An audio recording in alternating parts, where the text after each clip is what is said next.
আসসালামু আলাইকুম। আমার মুরগির জমি। আজকে গাছের বয়স ৩৯ দিন। যেদিন চারা রোপণ করি তার পরের দিন থেকে বৃষ্টির পরে বৃষ্টি। এর কারণে গাছের গ্রোথগুলো অনেক কম এবং অনেকগুলো চারা নষ্ট হয়ে গেছিল। তো কী করা,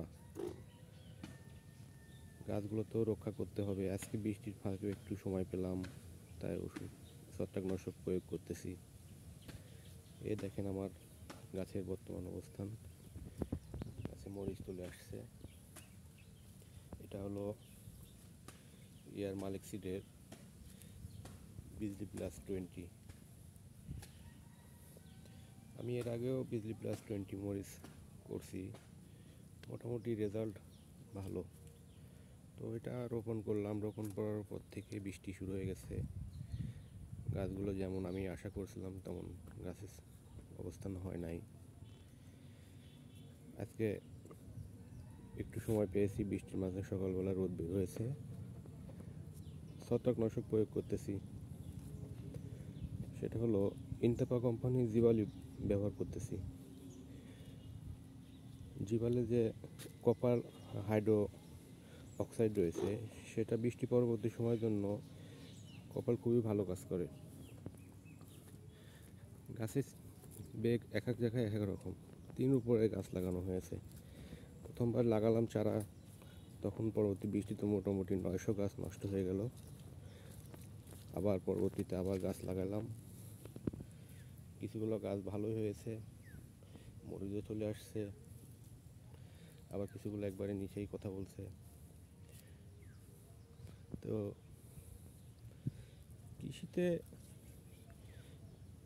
অনেক রিস্ক থাকে, এর মাধ্যমে সংগ্রাম করে কৃষিতে টিকে থাকতে হবে।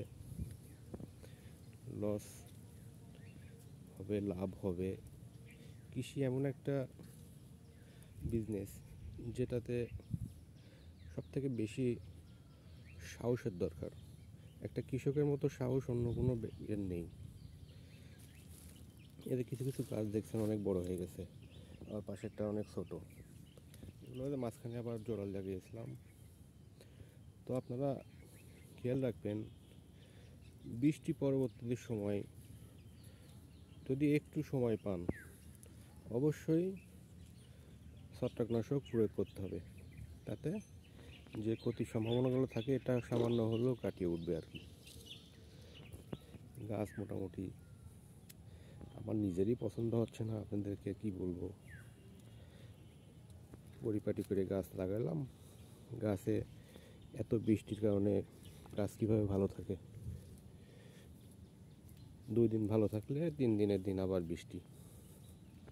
এই আর কি আমার মরিচ ক্ষেতের অবস্থা। সামনে শশা লাগিয়েছি, শশার জমিতে অতিরিক্ত ঘাস হয়ে গেছে, কিন্তু মাটি নরমের জন্য ঘাস পরিষ্কার করে দেওয়ার সময় পাওয়া যাচ্ছে না। গাছগুলো মোটামুটি ভালোই হয়েছে, কিন্তু জমিতে প্রচুর ঘাস। এই যে দেখেন গাছের অবস্থান, গাছগুলোর ছেড়া অনেক ভালো, কিন্তু ঘাসের কারণে গাছগুলো মনে হচ্ছে একবারে জড়ায় আছে। গাছের গোড়ায় মাটি দিতে হবে, শুধু ঘাস আর ঘাস হয়ে গেছে। কখন নিড়াবো, নিড়ানোর সময় পাওয়া যাচ্ছে না।